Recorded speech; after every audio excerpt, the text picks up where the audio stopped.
At a height of 35,000 feet, as both pilots suddenly collapsed, the terrified passengers anxiously waited for death. Then a small voice broke the silence.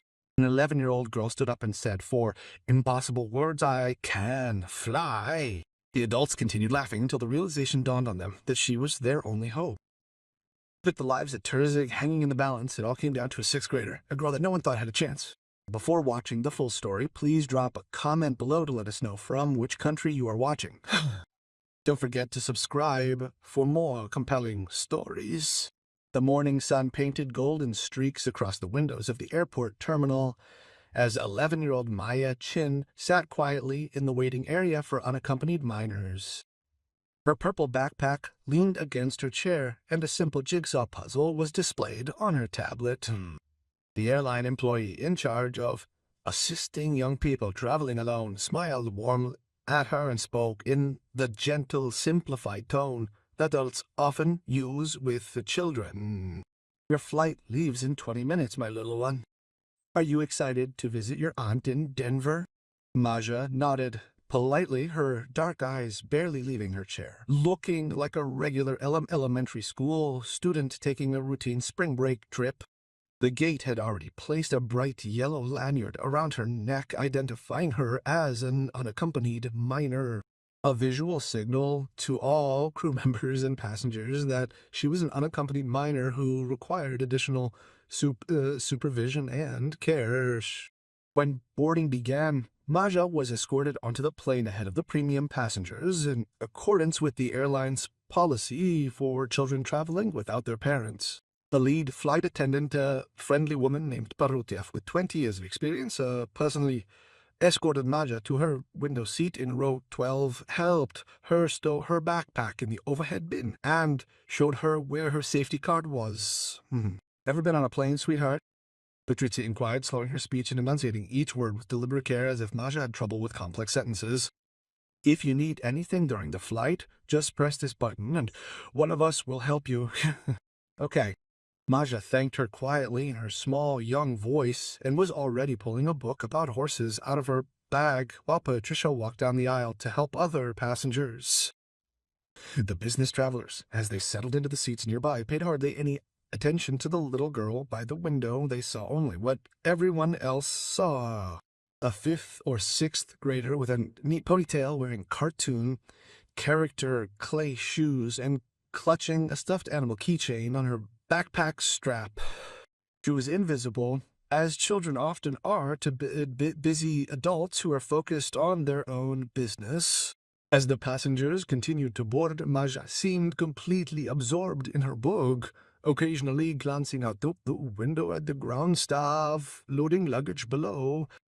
The man of middle age, who was taking the aisle seat in her row, gave her a quick smile before he opened his laptop. He was already mentally preparing for his business meetings in Denver.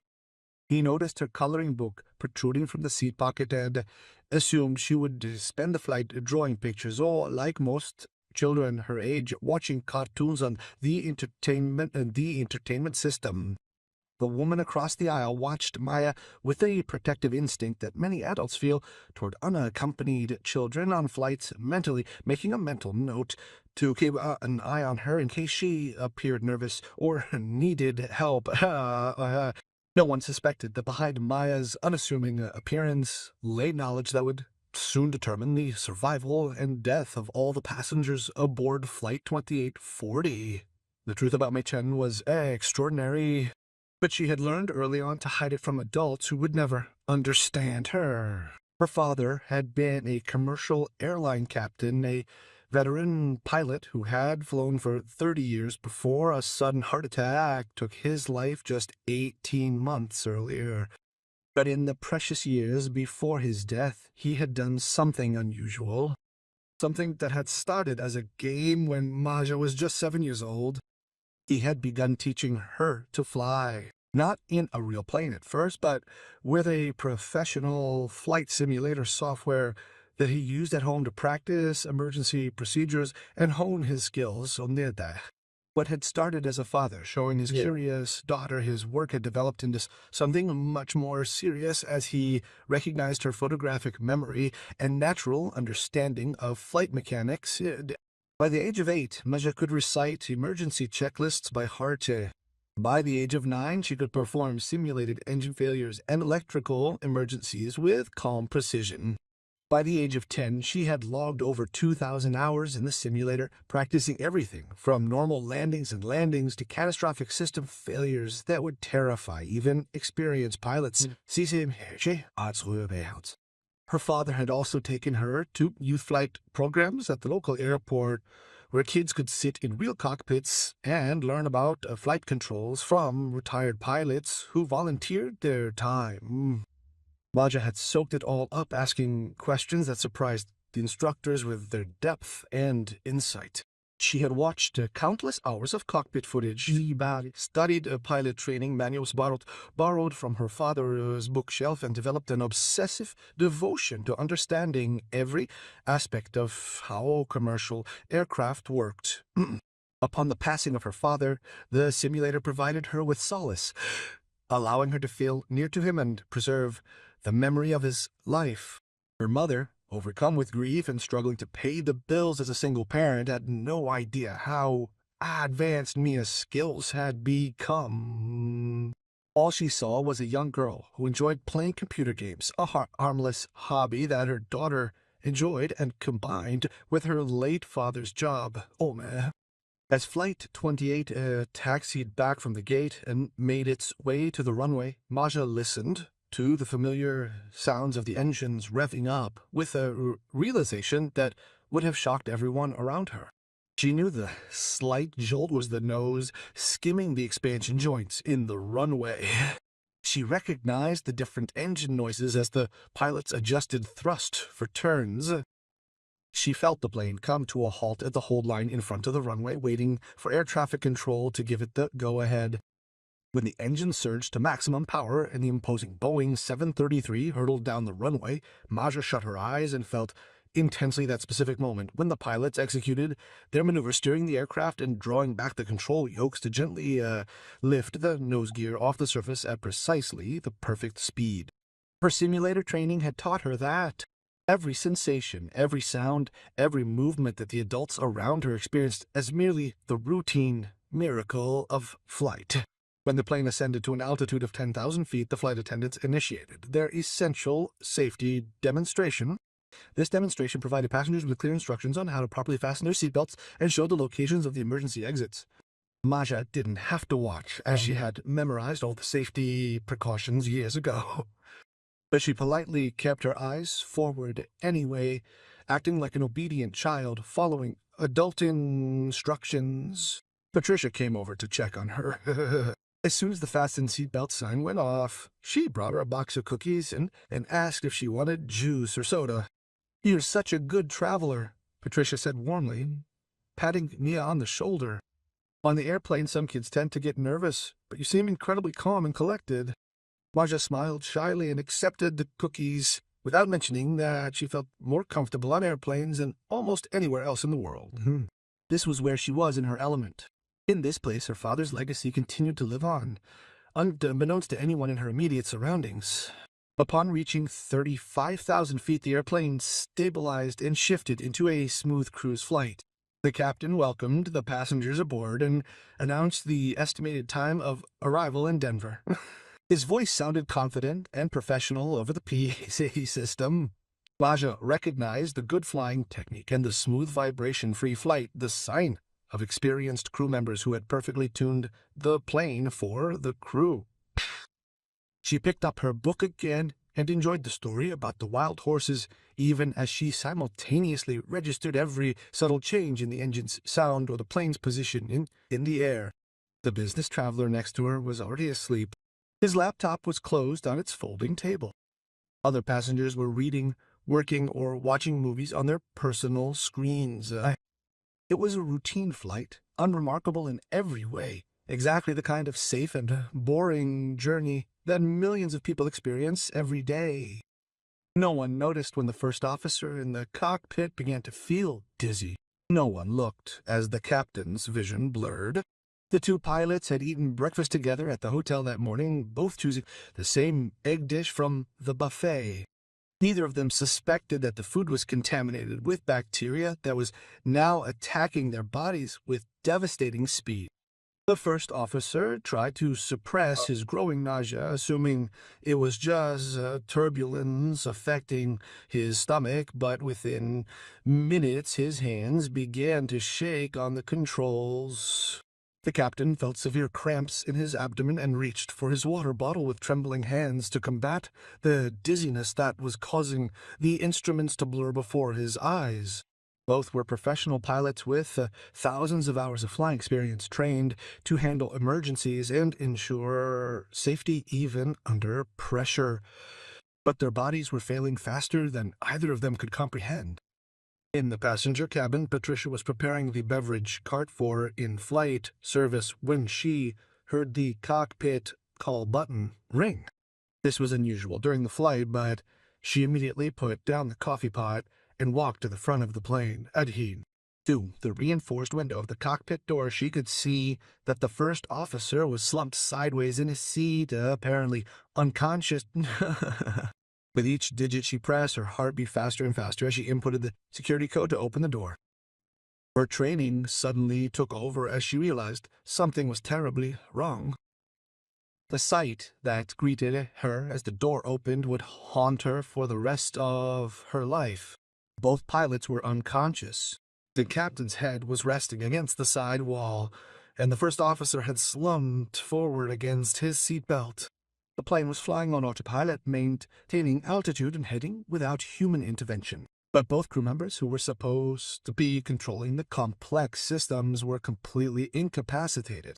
Patricia's hands were shaking as she pressed the call button to summon the other flight attendants. Her mind raced with emergency procedures she had practiced in training but never expected to have to use in real life. Seconds flew by as her colleagues hurried to the scene, their faces paling in alarm as they witnessed the unconscious pilots. "Check their pulse," Patricia ordered in a strained voice that barely contained her panic, and retrieve the emergency kit. Both pilots were breathing, but not responding at all. Their bodies were limp and their eyes closed. Whatever had incapacitated them, it had happened with alarming speed and completeness. The lead flight attendant knew immediately that they were in a catastrophic emergency. With no conscious pilots, the aircraft could maintain its current altitude and heading until its fuel was depleted, but it could not navigate to an airport, conduct approach procedures, or execute the complex landing sequence that would save the lives of everyone on board. The PA system crackled as Patricia forced herself to remain calm, knowing that panic among the passengers could only exacerbate an already desperate situation. "Ladies and gentlemen, this is your lead flight attendant. Due to a medical emergency occurring in the cockpit, I need to inquire whether there is a currently licensed pilot on board this flight. If you have any flying experience, please press your call button immediately." Her voice was calm, but the passengers recognized the underlying urgency, and the cabin erupted in confused murmurs and anxious whispers. The business travelers who had been diligently working on their laptops looked up in alarm. Parents grabbed their children's hands. Across from Maja, the woman felt a distinct tightening in her stomach as she fully grasped the import of the announcement. A medical emergency in the cockpit could only mean one thing. Something had happened to the pilots. The seconds passed like hours as Patricia and the other flight attendants frantically searched the cabin, praying that the call buttons would light up, that someone would raise their hand and say they had flying experience, but no button sounded. No one raised a hand. The passengers sat frozen in their seats. Many of them were beginning to understand the terrible truth that was looming over the plane like a death sentence. Whirling inside a metallic tube, they were proceeding at a speed of 35 without any conscious pilots at the helm. At 1,000 feet, with no way to land, no way to navigate to safety, no way to escape if the fuel eventually ran out or the systems failed. Some passengers began to weep quietly. Others pulled out their phones to send last-minute messages to their loved ones. Even though the phones showed no signal, the reality of their situation became impossible to deny. Maja unbuckled her seatbelt with steady hands. Her young heart was beating fast, but her mind was remarkably clear. She stood up in her row. In contrast to the surrounding adults, whose shoulders she barely reached with her small body, her voice was clear and youthful. It somehow managed to pierce through the escalating sense of panic filling the cabin. "I can fly." The words hung in the air for a moment, so unexpected and impossible that several passengers actually laughed. A harsh and bitter laugh full of hysteria. The businessman in Mia's row turned to her and stared at her. His face showed a mixture of confusion and disbelief.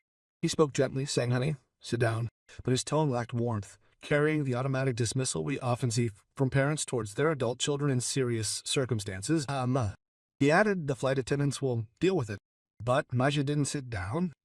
She stepped into the aisle and walked to the front of the plane with a calmness that seemed impossible for an 11-year-old standing in front of the frightened adults. Patricia, upon seeing her approach, felt her heart sink to a new depth of despair.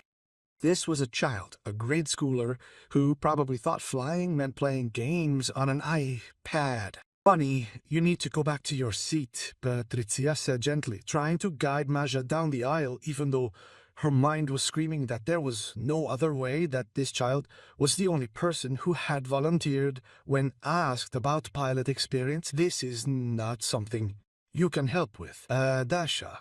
I have over 2,000 hours in a Boeing 733 flight simulator," Maja said softly, and her young voice had an authority that made Patricia freeze. "And my father was Captain Robert Chan with Pacific Airlines. He taught me how to fly before he died. I know the emergency procedures and am capable of following the instructions from air traffic control. I'm the only chance anyone on this plane has right now, and you know this is true." The words arrived completely out of the blue, spoken with such serene and matter-of-factness by a child so young, causing Patricia to witness her carefully constructed assumptions crumbling before her very eyes. She saw something in Mia's dark eyes that frightened and reassured her at the same time. She exhibited absolute certainty, a complete understanding of the situation, and a calmness that far exceeded that of many of the adults in the cabin. The remaining flight attendants had assembled themselves near the cockpit door. Their faces showed the desperate calculation of people who had no good options. With urgency, one of them whispered to Patricia, "She is nothing more than a child. We can't let a child fly this plane. This is madness." But Patricia remembered her emergency training, the protocols that stated that in a scenario where the entire crew was incapacitated, every person with flight skills should be deployed, since the alternative was certain death for everyone on board.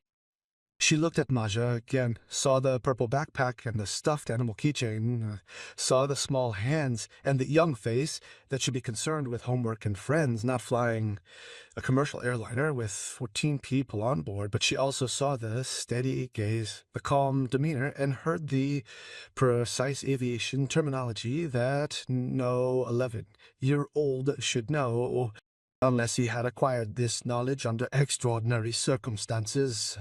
"Can you truly do that?" Patricia asked, her voice little more than a whisper, acutely aware that her immediate decision would determine the fate, life or death, of everyone aboard. Maja nodded once, her face serious and focused. "I need air traffic control to guide me through procedures I haven't practiced enough, but I understand the aircraft systems and know how to fly. My simulator at home is certified commercial-grade software that pilots use for training. I've practiced engine failures, electrical emergencies, and emergency landings hundreds of times. I know I'm only 11 years old, but I can do it if you let me try." Those words should have sounded like childish fantasy, the figment of a child who's watched too many movies. But something in Maya's tone, in her choice of words, in the way she stood without trembling or showing fear as the adults around her collapsed, made Patricia believe her. The lead flight attendant made her decision at that moment, knowing full well that she would be faced with questions and criticism later if they survived, and that it went against every instinct and probably against every existing regulation to let a child into the cockpit trying to fly a commercial airliner. But she also knew that without a conscious pilot, everyone on board would be dead unless someone took control. "Okay," Patrizia said quietly, her voice trembling slightly. "Okay, come with me." She led Maja to the cockpit door, ignoring the shocked protests of the other flight attendants and the growing murmurs of disbelief from the passengers, who were beginning to realize that their survival might depend on a sixth grader. Maja stepped through the cockpit door and felt an unexpected sense of coming home. This was the environment she knew from thousands of hours of simulator training, from youth flight programs, and from sitting next to her father as he explained the systems and procedures to her with the patience of someone who loves to share his passion with others. The unconscious pilots were strapped into their seats, their bodies limp and still. Patricia and another flight attendant carefully lifted the captain out of his seat, struggling with his weight as they positioned him on the cockpit floor where they could monitor his breathing. Maja climbed into the captain's seat, her feet barely reaching the rudder pedals. Even as she pushed the seat all the way forward, the familiar instruments surrounded her. The primary flight display showed altitude and airspeed. The navigation display showed their route. The engine instruments showed thrust levels and fuel flow. The autopilot panel showed the currently engaged modes. Her small hands moved over the controls with practiced certainty as she checked the status of the autopilot. She confirmed that the aircraft was maintaining altitude and heading, and noted her current position from the navigation display. Suddenly, everything that her father had taught her, everything she had diligently practiced alone during the dark hours following his death, felt profoundly real and immediate. She reached for the radio panel and switched to the frequency that was already selected, the one that would connect her to air traffic control for her current sector.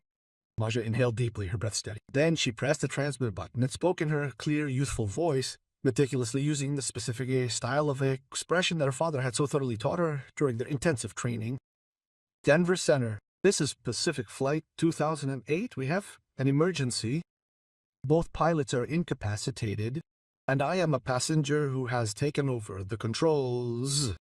We are requesting immediate assistance and instructions for emergency landing procedures." The controller's response came over the headset after a long pause, which Maja knew meant shock and disbelief on the part of the controller. "Pacific, SNAM, S, please repeat your last transmission." No. The controller's voice was carefully controlled, probably because he assumed he had misheard or that it was a prank. Maja pressed the transmit button again and kept her voice calm. "Denver Center, Pacific 28, Engine 7. Both crew members are unconscious due to apparent food poisoning or a medical emergency. I am 11 years old and have approximately 2,000 hours of flight simulator experience in Boeing 700s and 700s. I am familiar with fundamental flight operations and able to comply with directions. However, I require comprehensive guidance step by step to navigate successfully to a suitable airfield and execute all landing procedures safely. We have 177 people on board and approximately 3 hours of fuel remaining."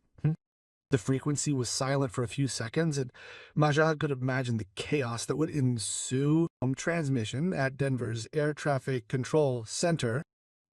The controllers were probably urgently consulting with their superiors to see if this was possible, wondering whether this was a real emergency or an elaborate prank. But the urgency in her voice and the specific details she had provided, aircraft type, number of passengers, fuel levels, were not information a child playing a prank would normally have. "Pacific 2147, please provide your current position and altitude." The controller's voice was now professional and businesslike, and Maya felt a surge of relief that she was being taken seriously. She read the coordinates from the navigation display and confirmed the altitude of 35,000 feet, adding the current course and airspeed. Odd. The flight controller asked her to set the transponder to 700, the universal emergency code, and Maya's fingers found the transponder control panel without hesitation and punched in the 4 digits that identified her aircraft. Would flash as an emergency on every radar screen within range. In the control room at Denver Center, air traffic controllers scrambled to coordinate the most unprecedented emergency in aviation history. Supervisors called airline operations centers, contacted Boeing technical support, and arranged for emergency vehicles to be dispatched to nearby airports. The pilot in charge of Pacific 2145 was a 20-year veteran named Jim Harrison who had handled countless aircraft emergencies, but he had never experienced anything like this. An 11-year-old girl sat in the captain's seat of a Boeing 73 at 35,000 feet and responsible for 144 lives. Jim was somehow required to lead her through procedures that presented a significant challenge even for experienced pilots. He disciplined himself to concentrate on the task at hand, carefully breaking down the necessary steps into the smallest possible sub-steps. He treated it as if he were guiding someone through their first flying lesson, except that this was a lesson about hundreds of lives, not a practice session. Pacific 27. "You're doing an absolutely fantastic job," Jim stated into his microphone, his voice calm and reassuring, notwithstanding the sweat that was beading on his forehead. "I want you to tell me about your experiences. What have you practiced in the simulator?" Maya's young voice was calm and clear. "I've practiced normal landings and engine failures at various stages of flight, electrical system failures, emergency landings, and instrument flight procedures. My simulator is X-Plane Professional Edition with the PMDG 736 add-on, which replicates real aircraft systems. My father was Captain Robert Chen with Pacific Airlines and taught me the procedures before he passed away 18 months ago." Jim felt his throat tighten as he realized that this was indeed real, that this child had acquired real aviation knowledge through extraordinary circumstances, and now everyone's survival depended on whether that knowledge could be transferred to flying a real aircraft. Bantat, evitadaft. "Okay, that's very helpful information," Jim replied, already pulling up technical manuals and approach charts for nearby airports on his screen. Right now, the autopilot is flying the plane, and that's good.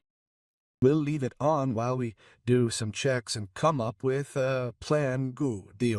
First, you need to check the fuel gauges.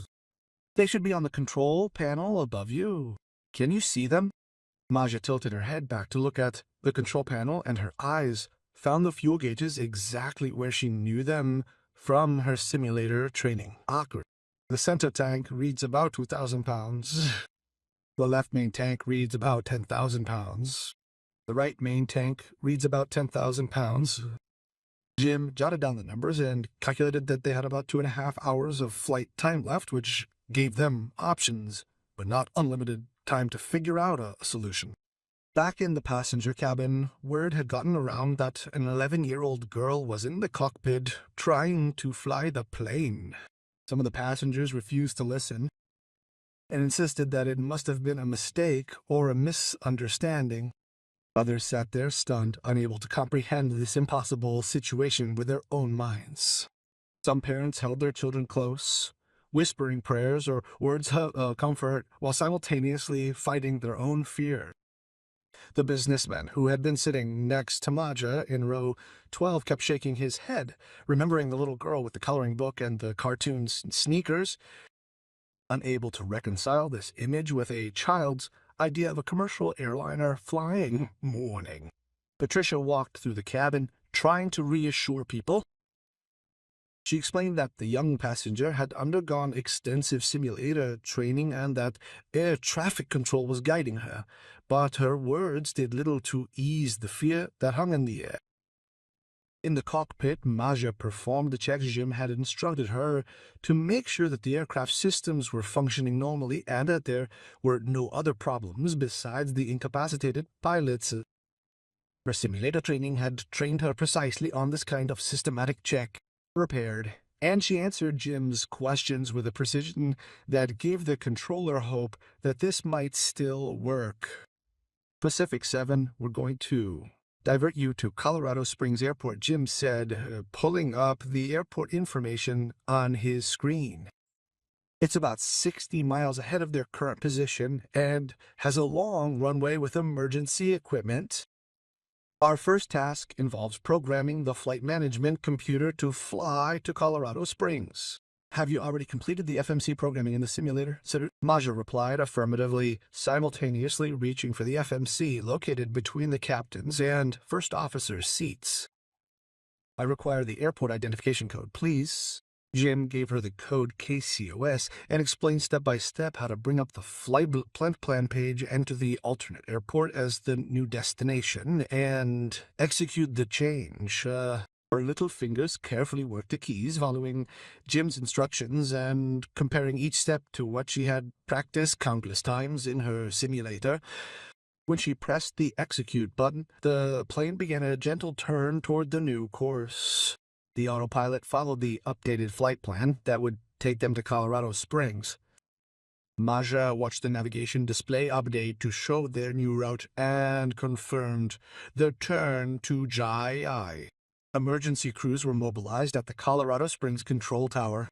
Fire engines were positioned near the runway and airport mobiliar, and airport personnel were coordinating with airline representatives to prepare for an arrival that no one could quite believe. "Okay, you're doing really well," Jim said, meaning every word.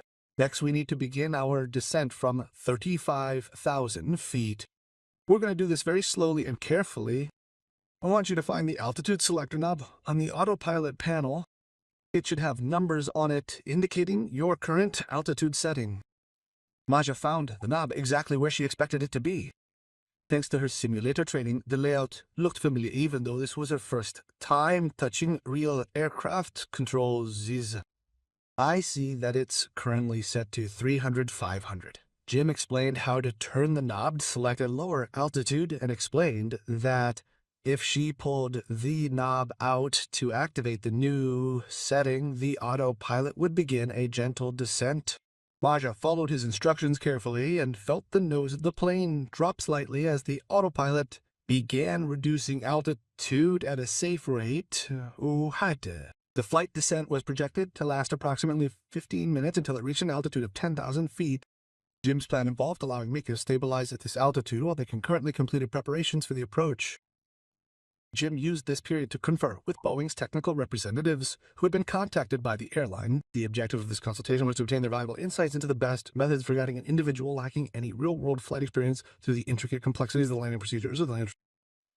The entire team agreed on the vital importance of keeping the autopilot active for the longest possible duration, ensuring that the automated systems could accurately implement the precise steering commands. Meanwhile, Mia, under Jim's expert guidance, took charge of the overall management of the sequence. The most challenging aspect of the operation would be the final approach, during which she would be required to disengage the autopilot and manually control the aircraft to a safe landing. This demanding task necessitates a keen sense of intuition and a substantial amount of practical experience, aspects that no simulator can fully capture. As the plane descended to 25,000 feet, Patricia came to the cockpit door and spoke quietly to Maja. "How are you, honey?" The question was absurd given the circumstances, but Maja appreciated the kindness behind it. "I'm fine. Air traffic control is providing valuable assistance, and the autopilot is handling the majority of the piloting tasks at the moment." She didn't comment on the subtle tremor in her hands, a direct result of the adrenal surge, nor on the conscious effort to prevent her thoughts from fixating on the lives at stake dependent on the successful execution of procedures honed only through simulator training. Patricia offered a gentle squeeze to my shoulder. "Everyone out there is sending their prayers. You are, without a doubt, the bravest person I have ever known." Mia, though managing a weak smile, remained intensely focused on the instruments, carefully monitoring the descent and actively listening for any warning signs or anomalous system behaviors. Ian led us through the descent checklist, meticulously verifying the proper functioning of the pressure equalization systems, confirming the normal response of the engines to the reduced thrust settings, and ensuring a stable and consistent fuel flow. Each positive confirmation boosted his confidence in the aircraft's system integrity, eliminating variables that might otherwise have worsened an already challenging circumstance. As they descended to 15,000 feet, Jim Muir began he explained the approach procedures they would be using. A visual approach to runway 17 on the left in Colorado Springs, which was nearly 2 miles long and had plenty of room for error. He explained to Maja what would happen during the approach. They would slow down gradually, extend the flaps to increase lift at lower speeds, extend the landing gear once it was properly configured, and then gently descend to the runway, following a standard glide path. With the aircraft stabilized at 10,000 feet, just as Jim had directed, Maja then carefully adjusted the altitude selector. She then closely monitored the vertical speed indicator R, observing it return to 0. Simultaneously, the autopilot flawlessly maintained the newly selected altitude. Their plane was approximately 3 miles from Colorado Springs, and they were flying at a comfortable speed, affording them ample time to complete the necessary preparations for a safe and smooth landing. Jim had Major change the radio frequency to the Colorado Springs Tower, where another air traffic controller named Sarah began coordinating their arrival. Sarah's voice was warm and encouraging. She treated Maja like a student pilot on a training flight, not an 11-year-old in a catastrophic emergency. Pacific 2, Tibet 7, welcome to Colorado Springs. We have emergency equipment ready, and you have priority for landing on runway 17 left. The weather is clear, the wind is light, and you'll make it just fine. While appreciative of the air traffic controller's confidence, Maja couldn't help but notice her own level of anxiety steadily increasing as the plane neared its landing point. She had landed in the simulator thousands of times before, but she knew that a real plane behaved differently, that the feedback from the controls was different, that the consequences of mistakes were fatal and not just a matter of a restart. But she forced herself to focus on what her father had taught her. Air travel entailed following protocols, keeping calm, and relying on your training even when faced with challenging circumstances. She began working through the approach checklist Sarah had provided, checking that the pressure equalization before initiating the aircraft configuration. The crew members conducted a thorough check to ensure the landing gear lever was in the fully raised position and the flap lever remained at the 0-degree setting. At 20 meters from the airport, Sarah instructed Maja to slow the aircraft and extend the flaps by the first stage.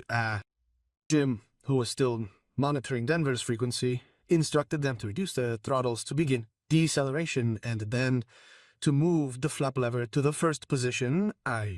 Maja felt the nose of the aircraft pitch up slightly as the flaps extended, increasing drag and changing the aircraft's handling characteristics.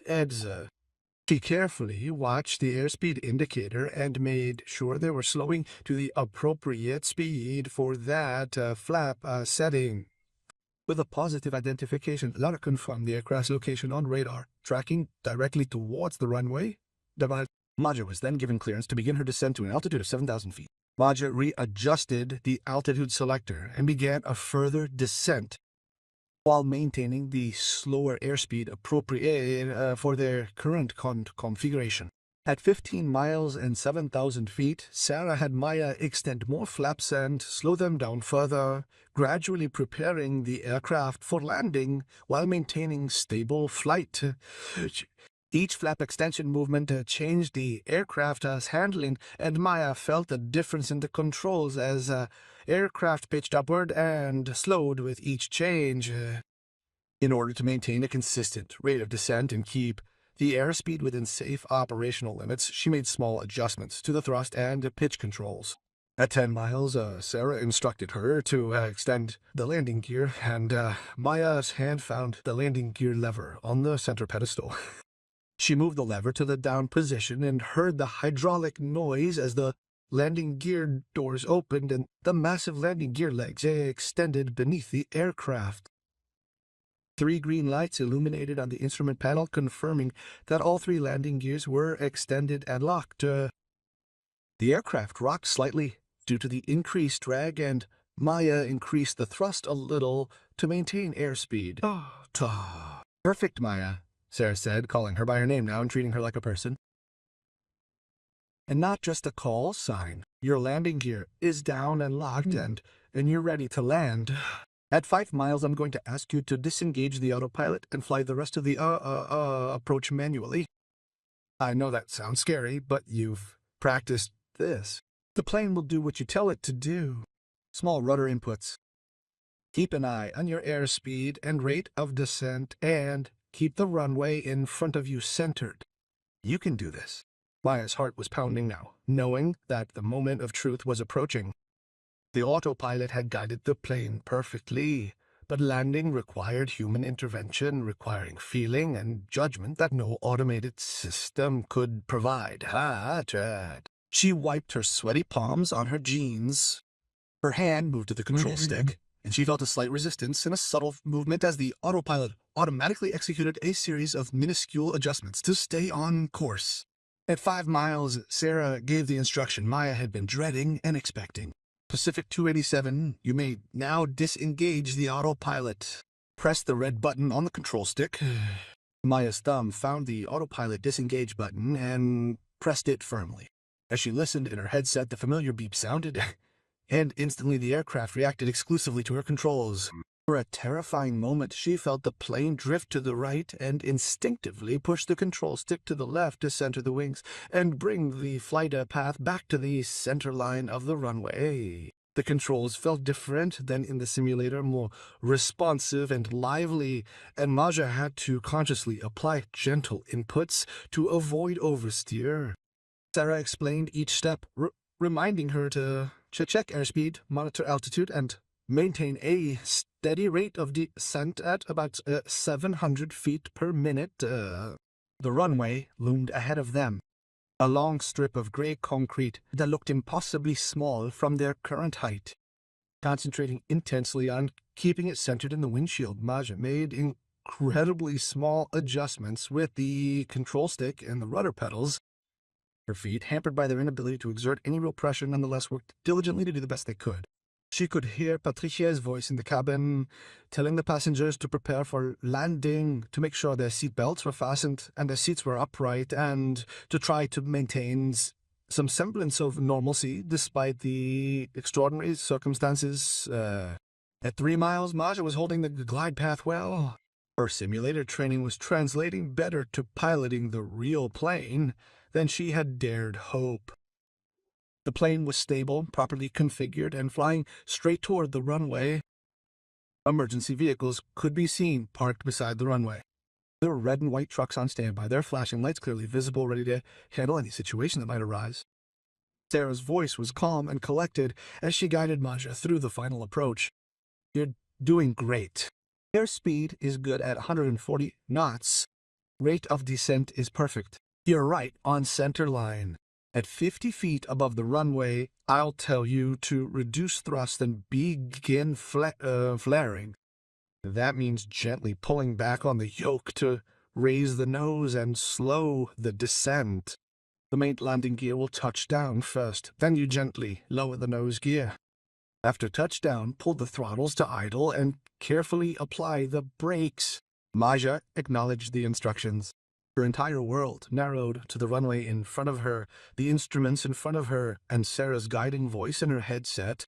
She had practiced this exact scenario hundreds of times, but her hands were shaking and her breathing was rapid, despite her efforts to remain calm. The runway grew larger and larger in the windshield. Concrete and markings became clear and distinct. The radio altimeter counted down their altitude above the ground.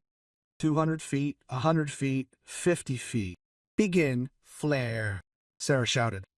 Maja gently pulled back on the yoke, raised the nose, and felt the plane's descent slow.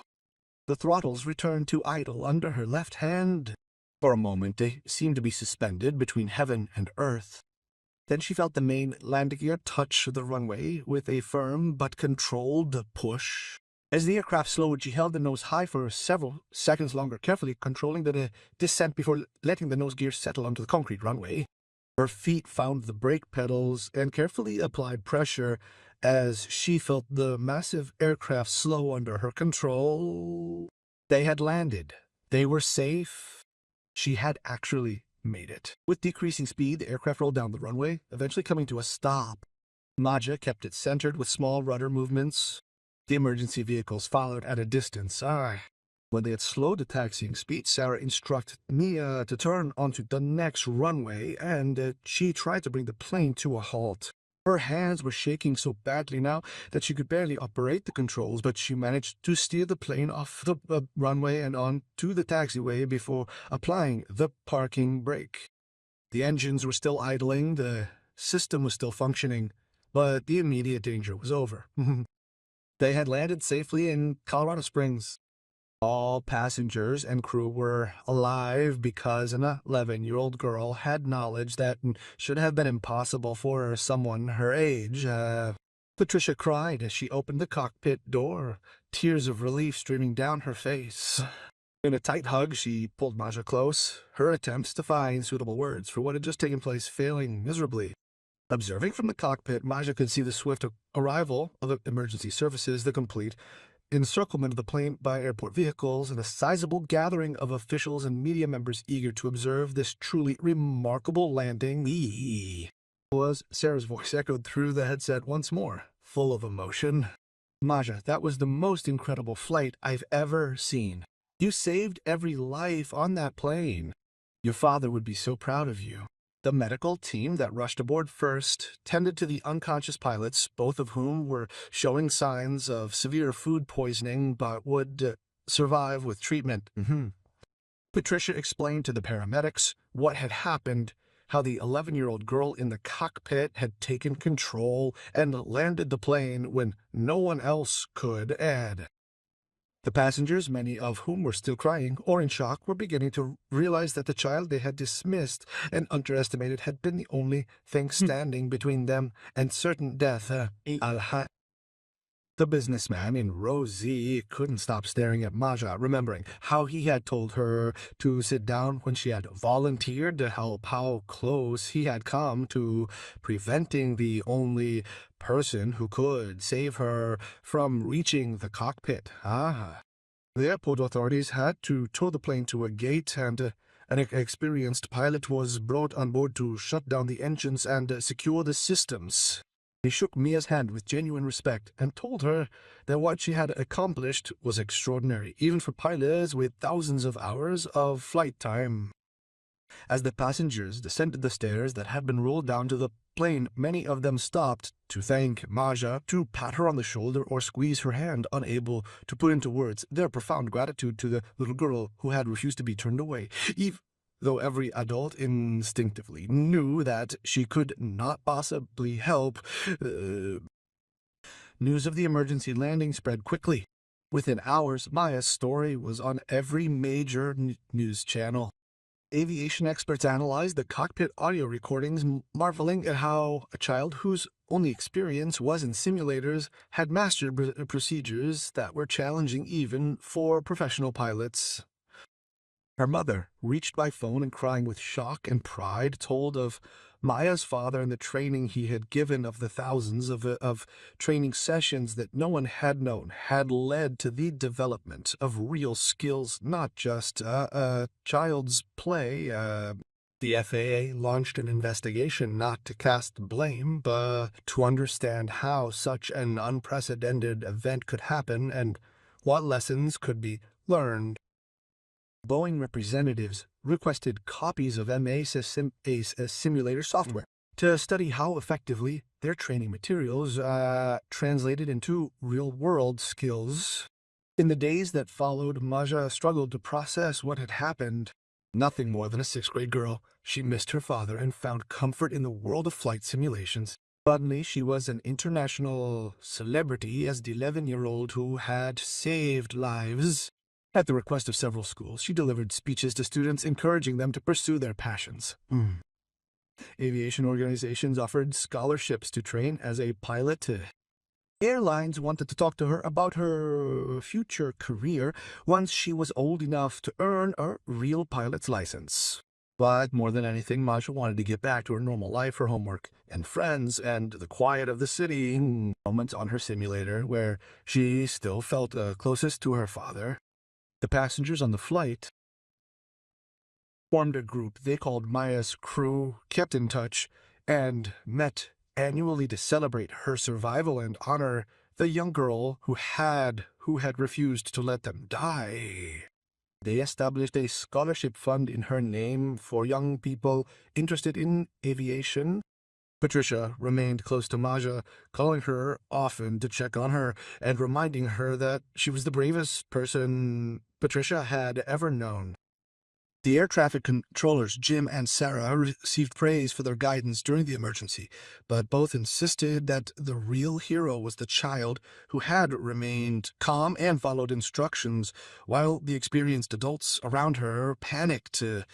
Exactly 1 year after the emergency landing, Maja stood before her father's grave. She spoke to him about the flight, explaining how his unwavering patience in teaching her and his absolute faith in her abilities had been instrumental in saving all those lives. She shared that she still used the simulator for practice, and she still dreamed of one day becoming a commercial pilot, that his legacy lived on through her passion for flying reneging. The purple backpack with its stuffed animal keychain was stowed away in her closet as a reminder of who she had been before the world knew her name. But the love of flying was stronger than ever. A bond between a daughter and her father that had turned from tragedy to triumph at the height of a few feet. The plane itself was returned to service after repairs and maintenance, with a small plaque in the cockpit commemorating the emergency landing and honoring Maya's courage. Avihe Kali Ilaj. The pilots operating this aircraft were well aware of its history and felt a unique responsibility to honor the memory of what took place. How an 11-year-old girl occupied the captain's seat, demonstrating that knowledge, training, and calm resolve can triumph even over the most impossible situations. Often the flight attendants working on that specific aircraft would share this story with inquiring passengers, serving as a reminder that heroes can appear in the most unforeseen circumstances and that we should never underestimate what people are capable of when their lives depend on their courage. Mayor Chen's story became part of aviation history, was covered in emergency training, and was used as an example of extraordinary resource management. For me, the most important outcome was honoring her father's memory and proving that his efforts to teach her everything, his patience in answering her endless questions, and his belief that she could understand complex topics despite her young age, had all paid off. Oh yes. The knowledge had been given to her as a gift of love, and when the moment came, that knowledge had saved lives. There is no greater tribute to her father's legacy than the 7 people who are still alive because he taught his daughter to fly.